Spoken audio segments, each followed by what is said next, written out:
Hello दोस्तों, मैं हूँ सत्या और आज एक न्यू स्टोरी के साथ फिर से प्रेजेंट हुई हूँ। तो आइए सुनते हैं आज की प्यार भरी स्टोरी।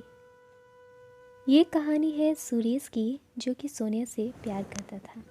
दोनों एक साथ एक ही कॉलेज में पढ़ा करते थे। उस दिन अचानक ही सोनिया की नज़र सुरेश के द्वारा लिखे गए उस खत पर पड़ गई, जो कई सालों से एक किताब के पन्नों के बीच में सड़ रहा था। यह खत सुरेश और सोनिया की प्यार की यादों को बयां करने वाला आखिर खत था। सोनिया प्रिंसिपल साहब की ऑफिस से बाहर ही निकली थी कि अचानक ही सामने के कैंटीन में सुरेश अपने दोस्तों के साथ कॉफ़ी पी रहा था। नए स्टूडेंट को देखकर सभी सीनियर्स सोनिया के नज़दीक आ गए। सोनिया के लिए मुंबई शहर बिल्कुल नया था और यहाँ के लोग भी। यह बिल्कुल घबरा गई। उस समय सुरेश ही था जो एक फरिश्ता बनकर आया था। उसने सभी सीनियर्स को खूब डांटा और उन्हें सोनिया से माफ़ी मांगने के लिए भी कहा। उसी दिन से सुरेश और दोनों की दोस्ती हो गई। धीरे धीरे उन दोनों की दोस्ती बढ़ने लगी। दूरियां नज़दीकियों में तब्दील होने लगी और एक दिन सोनिया ने सामने से ही सुरेश को प्रपोज़ कर दिया। सुरेश को भी सोनिया बहुत पसंद थी। उसने भी उसे खुले मन से स्वीकार कर लिया। समय बीतता गया और उनका प्यार परवान चढ़ता गया।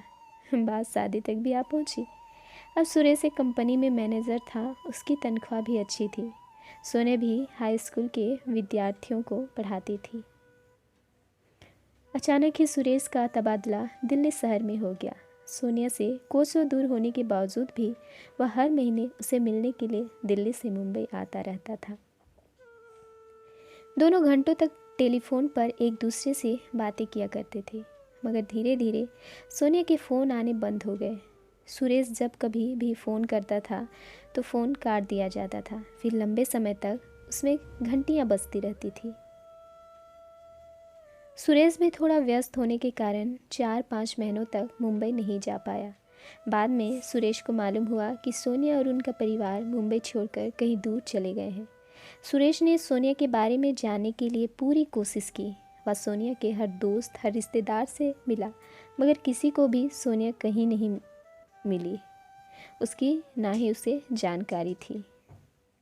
इस बात को पूरे 5 साल बीत गए। एक दिन सुरेश ऑफिस से बाहर ही निकला था कि सामने सड़क पर खड़े एक गुब्बारे वाले के पास एक महिला अपने छोटे बच्चे के साथ खड़ी थी। उसका बेटा गुब्बारे खरीदने के लिए बार बार उससे जिद करता था, मगर वह मना कर रही थी। सुरेश को उस महिला का चेहरा कुछ जाना पहचाना लगा। वह ना चाहते हुए भी अपनी कार को रोड से दूसरी तरफ ले गया। उसने उस महिला को गौर से देखने का प्रयास किया। वह महिला और कोई नहीं बल्कि सोनिया ही थी, और वह बच्चा जो कब से उसे गुब्बारा खरीदने की जिद कर रहा था, वह उसका बेटा था। 1 मिनट के लिए सुरेश अपने आप को संभाल नहीं पाया।